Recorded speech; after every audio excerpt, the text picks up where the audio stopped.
the president once again uses racially charged rhetoric to drive his supporters to the polls. His former lawyer and longtime fixer Michael Cohen says Donald Trump has a history of using racist language in conversations. Our political correspondent, MJ Lee, is joining us right now. MJ, has Michael Cohen now become President Trump's, at least one of President Trump's biggest critics? Sure seems that way, Wolf. Michael Cohen is unleashing on Donald Trump in this new Vanity Fair interview. And he says that in the years that he worked for Donald Trump, he witnessed firsthand in multiple conversations Donald Trump using racist and chilling language. Three examples that I want to point to from this Vanity Fair interview. In 2016, Michael Cohen says that the two men were discussing a Trump rally. And Michael Cohen noted that most members of the audience were white. And he says, "I told Trump that the rally looked vanilla on television." And Trump responded, "That's because black people are too stupid to vote for me."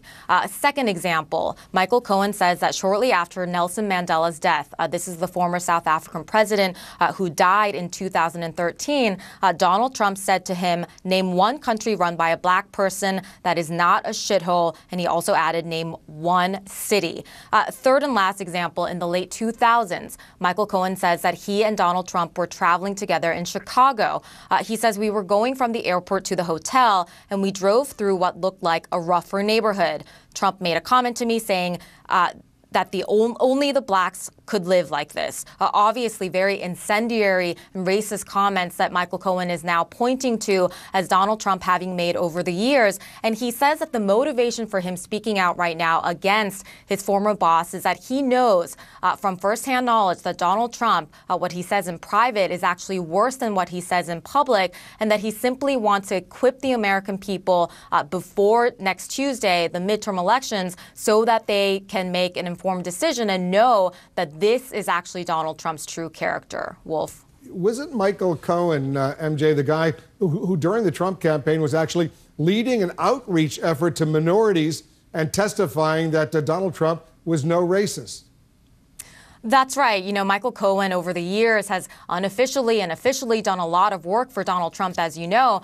This is kind of why he famously got the nickname of Donald Trump's fixer. And one of the things that he was involved in during the 2016 campaign was minority outreach. And you're absolutely right that during that time when Michael Cohen was still on Donald Trump's team, he vouched for Donald Trump's character and essentially went as far as to say that Donald Trump did not have a single racist bone in his body. Here's a quick reminder. I've lost count as to how many times the disgusting, liberal, mainstream media have attempted to label Mr. Donald Trump a racist, a xenophobe, and a bigot.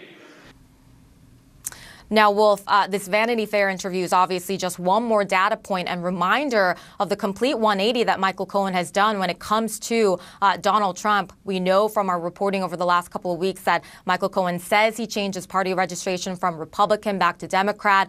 When we bumped into him last month, Michael Cohen said that he wants every American to get out and vote against Donald Trump. Otherwise, we are going to see 2 to 6 years more of this craziness. That was Michael Cohen's words. And, you know, frankly, there are going to be a lot of people who are watching this and still having a pretty hard time believing what Michael Cohen says because, frankly, it's true that Michael Cohen for so many years was Donald Trump's staunch defender. So this 180 is not necessarily going to sit well with everybody. He worked with him for 10 years very, very closely. Any reaction, MJ, you're getting from the White House to this interview in Vanity Fair?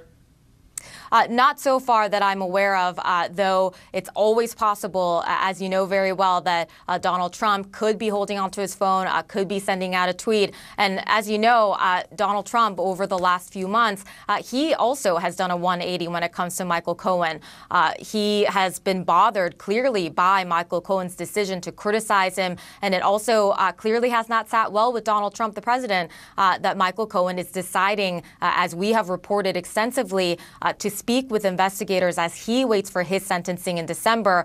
As Michael Cohen would argue, he is the person who knows Donald Trump better than anybody, and he wants to show investigators that if there are skeletons in Donald Trump's closet, he would be the man to know. Wolf. MJ Lee, good report. Thank you very, very much. Coming up, The president trips over the truth as he tries to walk back his statement that U.S. troops on the border may shoot migrants who throw rocks.